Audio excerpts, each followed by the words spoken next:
Hello നമസ്കാരം ഏവർക്കും പുതിരീടിലേക്ക് കങ്കുവ എന്ന ചിത്രത്തിൻ്റെ first day Kerala box office collection റിപ്പോർട്ടാണ് ഇന്നൊരു വീഡിയോ ഭാഗത്ത്. വീഡിയോയിൽ മുൻപ് വീഡിയോ ലൈക്ക് ചെയ്യുക, ചാനൽ സബ്സ്ക്രൈബ് ചെയ്യുക. നവംബർ മാസം ധാരാളം ചിത്രങ്ങൾ OTT റിലീസ് ചെയ്യുന്നുണ്ട്. ചാനൽ ഭാഗം പരിശോധിച്ചാൽ നിങ്ങൾക്ക് കാണാൻ വേണ്ടി സാധിക്കുന്നതായിരിക്കും. സൂര്യ നായകനായി ഇന്ന് നവംബർ 14 തീയതി റിലീസ് ചെയ്ത ചിത്രമായിരുന്നു കങ്കുവ. ചിത്രത്തിന് ഇപ്പോഴും നല്ല മികച്ച പോസിറ്റീവ് റെസ്പോൺസ് തന്നെയാണ് പുറത്തുവന്നുകൊണ്ടിരിക്കുന്നത്. അതുകൊണ്ട് തന്നെ എല്ലാ സിനിമാ പ്രേമികളും ഒരേപോലെ കങ്കുവ എന്ന ചിത്രത്തിൻ്റെ ഓരോ ദിവസത്തെയും ഓരോ കളക്ഷൻ റിപ്പോർട്ടും അറിയാൻ വേണ്ടി കാത്തിരിക്കുകയായിരുന്നു. ചിത്രത്തിന് പ്രീസെയിലൂടെ മാത്രം അതിഗംഭീരമായ ബുക്കിംഗ് തന്നെയായിരുന്നു നടന്നത്. അങ്ങനെ കാത്തിരിപ്പിനുള്ളിൽ ആദ്യ ദിവസം മികച്ചൊരു പോസിറ്റീവ് റെസ്പോൺസ് ലഭിച്ചതുകൊണ്ട് തന്നെ അത്യാവശ്യം നല്ല മികച്ച ബുക്കിംഗ് തന്നെയാണ് കേരളത്തിൽ നടക്കുന്നത്.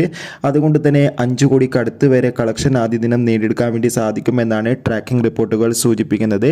എന്തായാലും സൂര്യയുടെ കങ്കുവ എന്ന ചിത്രത്തിൻ്റെ കൂടുതൽ ബോക്സ് ഓഫീസ് കളക്ഷൻ റിപ്പോർട്ടിനായി നമുക്ക് കാത്തിരിക്കാം. ചിത്രം കണ്ടവരുടെ അഭിപ്രായം കമൻറ്റ് ചെയ്യുക. നവംബർ മാസം ധാരാളം ചിത്രങ്ങൾ OTT റിലീസ് ചെയ്യാൻ പോവുകയാണ്. നമ്മുടെ ചാനൽ ഭാഗം പരിശോധിച്ചാൽ ആ വീഡിയോയ്ക്ക് നിങ്ങൾക്ക് കാണാം. Bye bye.